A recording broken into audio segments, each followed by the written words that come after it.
from Moo Food, and today we're going to be talking about how to make beetroot hummus. There's loads of things you can do with beetroot, and I'll talk about that a little bit at the end. But yeah, so what we're going to need for our hummus today is chickpeas, which is the base of all hummuses, and that's going to be, I've got 240 grams here, which is the equivalent of 1 can, or it would be 120 grams of dried chickpeas will make 240 grams of cooked chickpeas. If you haven't got a can of chickpeas and you want to use dried, I would advise that it's really great just to do a big batch of them in a slow cooker, and that way you can just portion them up and put them in the freezer, and then you can use them at a later date.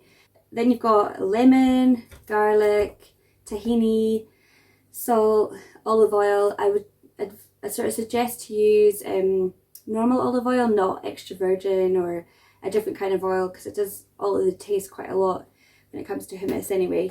With your beetroot, I'm not going to use all this beetroot. You only really need a couple of small ones, sort of a medium sized one I would say for your hummus today, but because we're roasting it, I'm just going to use these all together, and then I'll store them in the fridge for the rest of the week. Yeah, so that's it, let's get started. So the first thing we're going to do is roast our beetroot.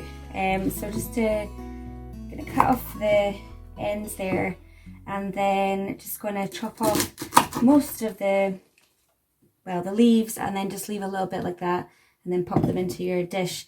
The leaves we're not going to throw out, well, that kind of one, but all the ones that are green and nice looking, they can be used to make another dish, so don't throw them out because there's loads of things you can do with these. I'm talking a little bit about that at the end.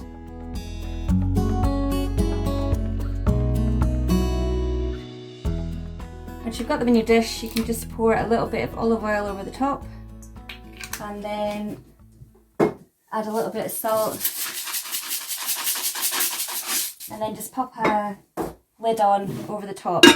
Most recipes will say to use foil, but this is a way of avoiding using foil and something you need to throw away. You can just use them in an oven-proof dish. And you're going to put them in the oven about 200 degrees for about 45 minutes to an hour. The big ones are going to take a little bit longer to cook, so just keep checking them until they're nice and cooked throughout. So once your beetroot is out the oven on cooling, you can start to make your base hummus. And this hummus can be used, you can just use it as a classic hummus if you don't have beetroot at the time, or you can add caramelized onion, you can add spices. So it's just a couple of tablespoons of tahini, heaped tablespoons. And you're just going to add in, that is juice of half a lemon, goes in there. And you're just going to whip that up until it gets nice and creamy.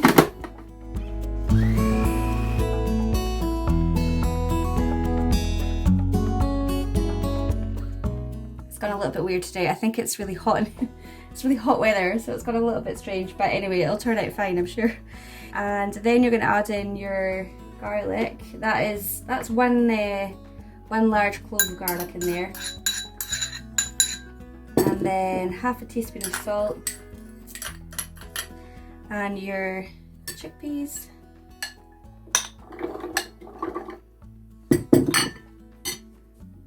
I'm just going to blitz that again, and then I've got here about 45 mils of olive oil. I'm just going to add that in slowly as it's blitzing up here. You might need a little bit more than that, but we'll just start off with that and see how we get on.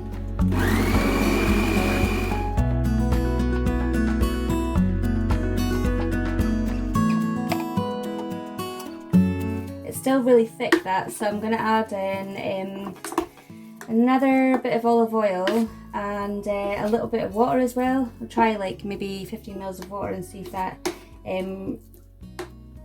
gets a little bit thinner.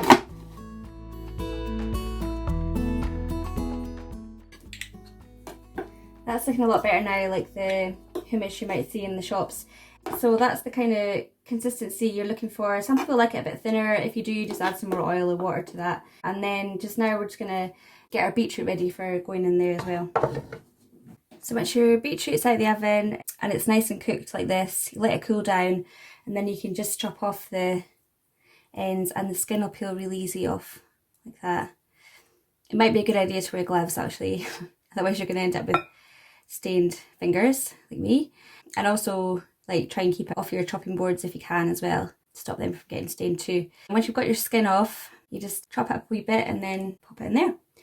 For this, I think we're just going to try and use a couple of small ones here and see what that's like. And the rest of them, just going to chop them up and store them in the fridge for later.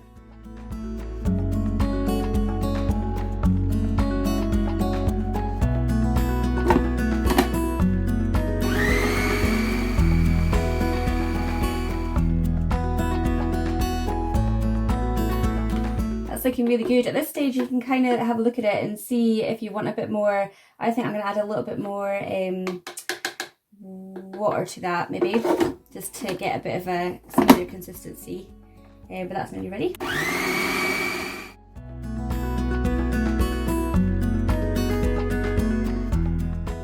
And that's it, and it turns into this amazing purple colour, which is great. At this stage it's good to taste it and just see if you're wanting to put more salt, lemon juice or anything like that in. Everyone's got a different preference in how they want it to taste. But yeah, that's turned out pretty good.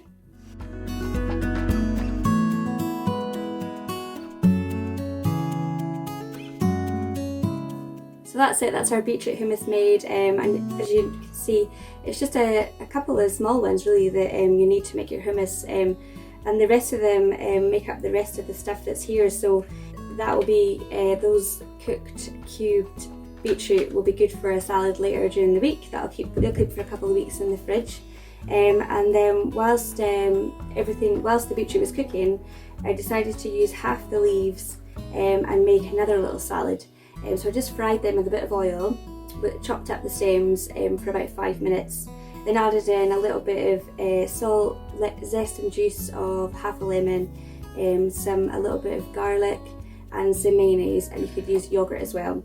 And then just mixed it all up, and that'll be a nice little side salad to go with something later on too. There's still loads of leaves left. There was a lot of leaves for those few beetroot, so I was thinking that you could add it into a juice, a green juice. You could maybe add some ginger and lemon to make it taste less leafy, or you could stir fry them as well. So that's it really.